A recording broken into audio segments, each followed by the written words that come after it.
Mix 106 Movie Reviews with Willie Waffle, our Mix 106 movie critic. 2 movies out for you this week. We've got Meet the Black starring Michael Epps and God's Not Dead 2. Don't hate God's Not Dead 2 for its faith and for its themes. No. You hate it for being a stupid, horribly made movie. Ouch. Now, here, can I ask a question?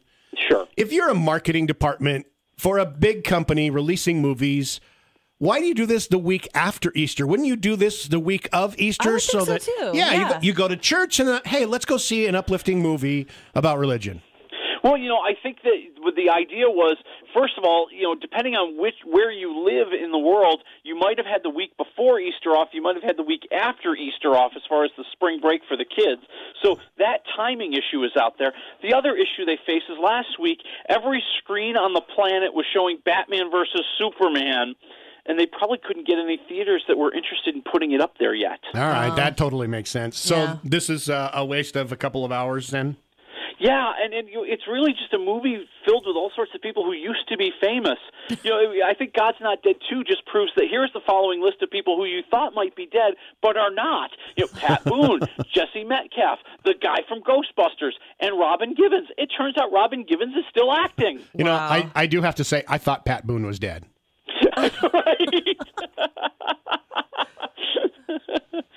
And the movie, it's so badly written. I mean, it's Melissa Joan Hart. She plays this Melissa Joan Hart. I didn't know she was still acting. Oh, I like her. Ouch. Yeah, and so she plays this devout Christian. Well, I thought she only existed on Twitter trying to get attention for herself. And the Chick channel.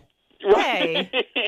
So she plays this devout Christian. She's like one of the best teachers at her local high school, and a student innocently asks a question comparing the teachings of Gandhi to the teachings of Jesus.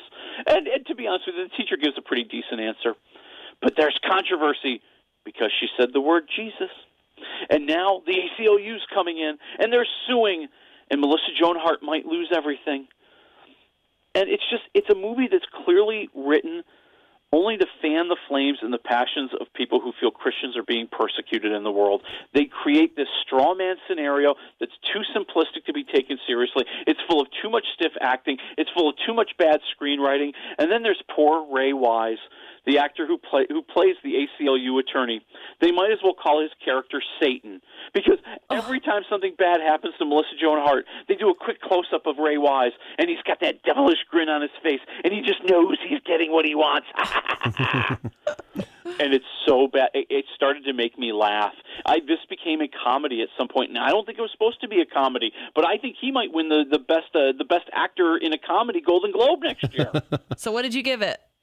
I'm going half a waffle. Wow. Now, is this based on a true story?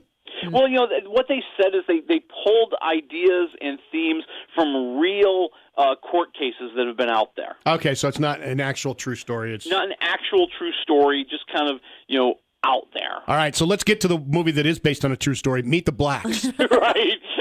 Mike Epps playing a guy from Chicago who comes into a ton of money. He moves his family to Beverly Hills where they have those cement ponds, and the neighbors decide to come after him on the night of the Purge. Yes, Meet the Blacks is a parody of the Purge starring Mike Epps. And I was thinking real hard about that sentence when I was walking out of God's Not Dead 2 last night. And I'm walking past the theater and I'm thinking, how much do I really want to do this? How much do I need to see a parody of the Purge starring Mike Epps? And I kept walking to that ticket booth, and I got a refund on my tickets, people. Yeah, good, because I was going to tell you the worst interview I've ever done here on in my career, not even on the radio, period, in my career for anything, was Michael Epps, who just sat here on the microphone with a bag of weed, smelling his weed. That's all he did for the entire 10 minutes we allowed him to be there. No idea. He just, this smells so good, I can hardly wait to get out of here. Oh, my God. And then when we would ask him a question, he would go, well, that's a personal question, and I'm not here to answer personal questions. And then we said, wow, we got to go. Look at the time. That's crazy. So, good. I'm glad you walked out, because we also walked out on Michael Epps. Yeah, I just knew this is a movie that's going to be full of lots of naughtiness, lots of bad language, lots of potty humor, lots of Mike Tyson. I don't need any of that in my life. And don't forget, way too much of Michael Epps. Oh my God, yes. I feel like this is like in basketball when a guy doesn't play and they just say, did not play, coach's decision. That's my review of Meet the Class. Here, let me help you out. -3. Yeah, right. -3 waffles for Michael Epps' movie. I wanted to say I was sorry for not seeing it, but the more I think about it, I'm not sorry in any way, shape, or form. Hey, I knew someday I'd be able to get him back. -4. What do we have next week? I hope we have something that can redeem April. Melissa McCarthy and The Boss? Oh, I really want to see that. I All hope right, it's look, good. I love Melissa McCarthy. She's always been funny, so let's hope that one will save April.